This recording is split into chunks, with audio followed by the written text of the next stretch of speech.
let's just mention it again. We're 5-1 going into the bye week after beating the Dolphins. So I'm going to go into our PFF grades, our top PFF grades from that game, starting with this guy here who was an absolute menace in that game and was the most important player for sure, in my opinion. But before I reveal who that is, I want to thank everybody for watching the GG Sports podcast of the Minnesota Vikings. Please hit that subscribe button. Please hit that bell, get notifications for more of our videos, all that good stuff. So who is this guy? This guy right over here. I'm sure I don't even have to give any hints. You probably already know. It is, well, actually, I want to say also this week, it is a defensive player, and we're going to start with defense this week compared to last week since defense stepped up in this game. Let's go right to it, though. The player is Zadarius Smith, a monster grade of 92. He was an absolute beast Sunday with 11 total pressures, 2 sacks, 2 hits, 7 hurries, 1 tackle, 1 assist tackle. But yeah, 92 grade overall, 68.6 against the run, 74.7 tackle, but of course the most important, 90.7 pass rush, and a 77.3 coverage grade. And next, we have no other than his sidekick, Danielle Hunter. We said coming on into this game to beat the Dolphins, we had to get to the quarterback, especially we were thinking it was going to be Skylar Thompson. He went out early. Teddy Bridgewater came in, and we kept bringing the pressure, and it was the difference maker in this game. And Danielle Hunter and Zadarius Smith showed that, and it even shows in their grades. 90.7 out of Danielle Hunter.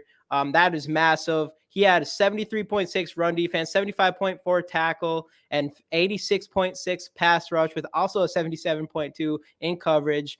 These outside linebackers stepped up this game for sure. We'll even go into some more coming here soon.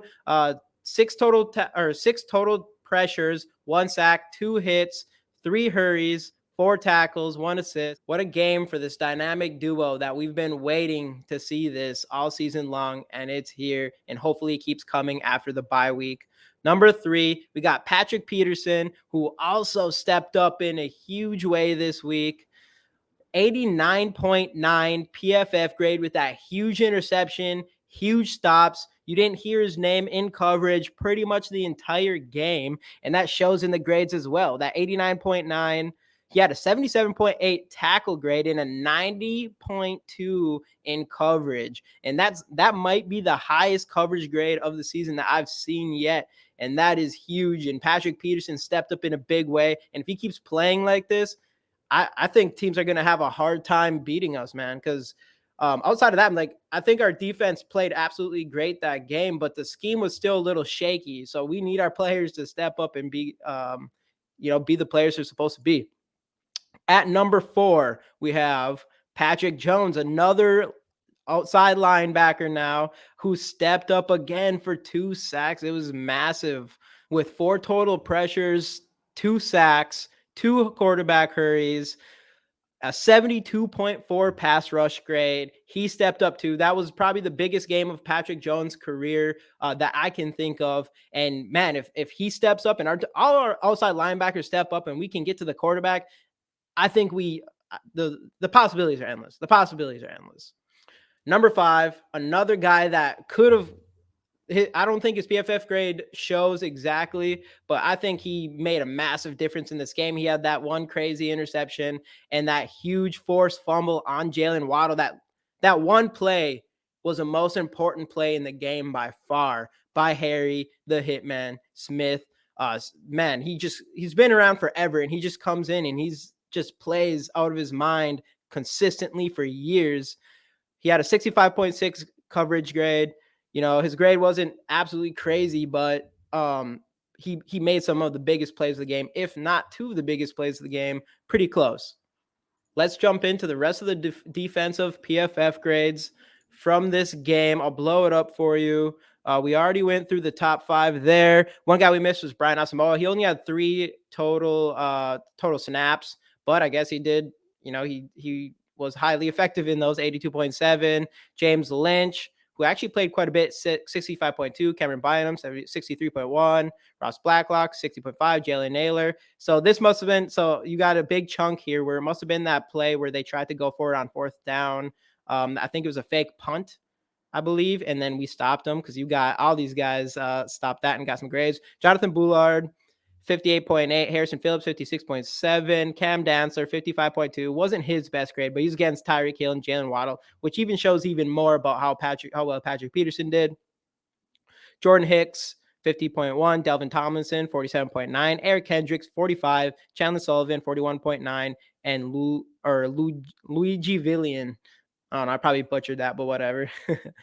All right, now let's jump into offensive grades. The top offensive grades from this game, once again, this wasn't a huge game for us offensively. We had a few good drives. Otherwise, I think we had 10 punts in this game, which is the most of the year from any teams, and we could have stepped up a lot better. So the PFF grades kind of show that. They're not nearly as high as our defensive grades. We have yet to see see our team fire on all three cylinders, defense, offense, and special teams all at the same time yet, but we're still winning the games anyways. So we know that the ceiling is high for us. Once we figure all three of those out in a single game, I don't think anyone's stopping us.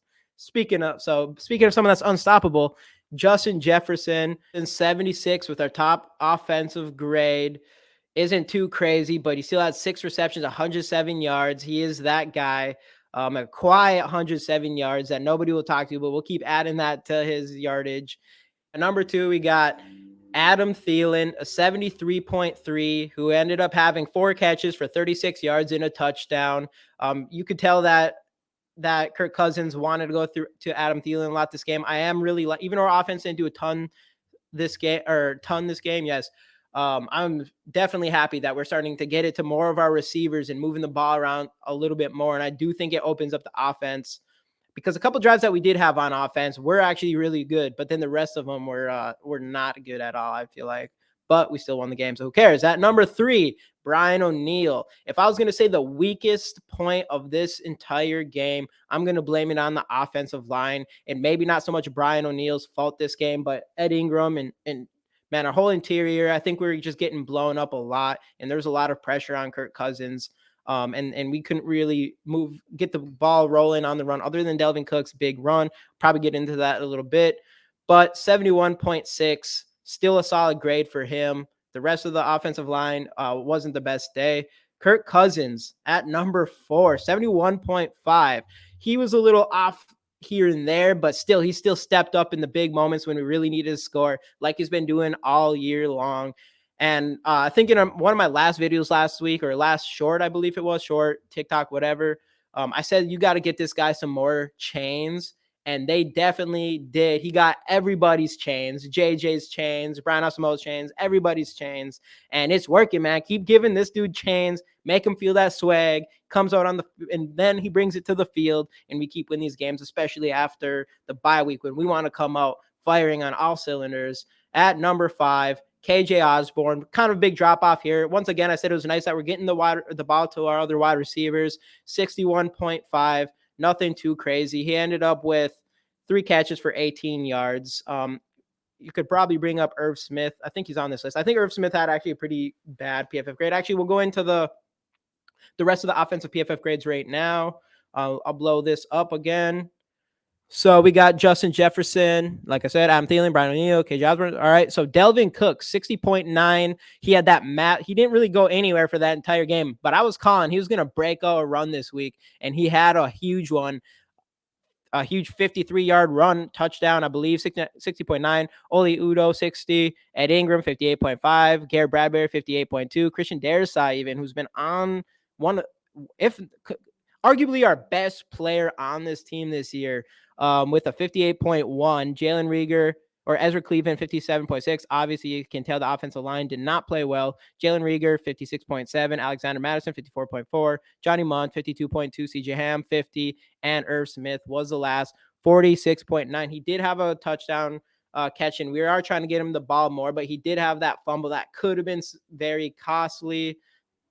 Once again, we'll take this W, 5-1 going into the bye week. If anyone asks me if we went 5-1, if I'd be happy, I would definitely say I'm extremely happy. I do think we still need to fix some things on this offense and on this team in general, but we're headed in the right direction. I'm not too worried about it. I think we're going to go into this bye week with tons of momentum, and we're going to come out swinging. Thanks for watching GG Sports Podcast. Subscribe. Skol Vikes.